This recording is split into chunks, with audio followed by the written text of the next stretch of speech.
East Rutherford, NJ. Detroit Lions coach Jim Caldwell isn't wasting time worrying whether Odell Beckham Jr. will play for the New York Giants.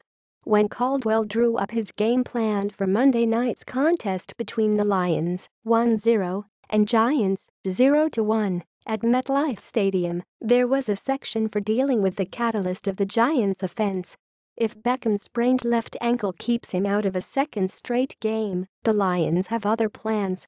Heading into the game, it looks like Beckham will play. The three-time Pro Bowler practiced on a limited basis this week for the first time since hurting his ankle in a preseason game on August 21. He moved well in the parts of practice that the media were able to watch, and Friday he caught some passes and made cuts in a red zone drill. He was listed as questionable in Saturday's final injury report. His status for the game will be determined in warmups Monday night. "We look at it as if we anticipate that he's going to play," Caldwell said. "We go at it that way. If he doesn't, he doesn't, and we adjust." The Giants did very little on offense without Beckham last week, gaining 233 yards in a 19-3 loss to the Cowboys.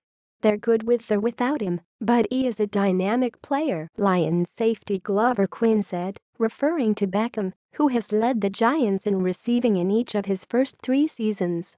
"When you add him to the mix, obviously that changes things up a lot. But regardless, they got weapons all over the field and a 2-time Super Bowl MVP quarterback, so they're a talented group. Odell just adds to it."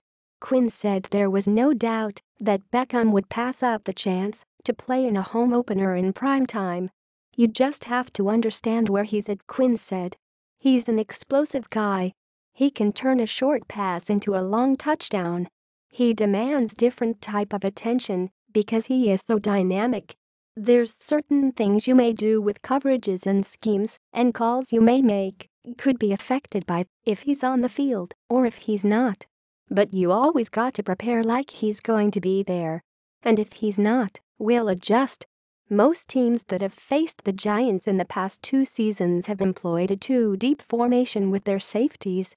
The Cowboys did it, and Eli Manning never had a chance to go deep because his woeful offensive line never provided time to throw, and the running game was limited to 35 yards on 12 carries. If an offense runs the ball effectively, the 2-deep formation can be exploited.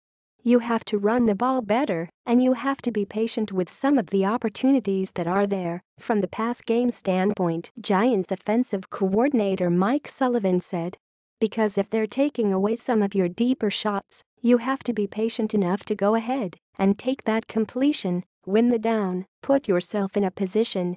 But you hit the nail on the head. We have to be able to run the ball." The Lions' offense was in mid-season form in its 35-23 win over the Arizona Cardinals. Matthew Stafford threw for 292 yards and 4 touchdowns in engineering yet another fourth-quarter or overtime comeback. He did it an NFL record 8 times last season, and he now has 27 winning drives in the fourth quarter or OT since 2011, most in the league. Stafford, the league's highest-paid player, faced the Giants here in December. Playing with an injured middle finger on his throwing hand, he threw for 273 yards in a 17-6 loss. Tim Walton, one of our secondary coaches, was with him in Detroit, and he knows him inside and out, Giants defensive coordinator Steve Spagnuolo said. "Practiced against him, and he says he's very intelligent, he can make all the throws, and now that he has been in the system there for 2 to 3 years, and he's been a quarterback in this league for, help me out, maybe 8.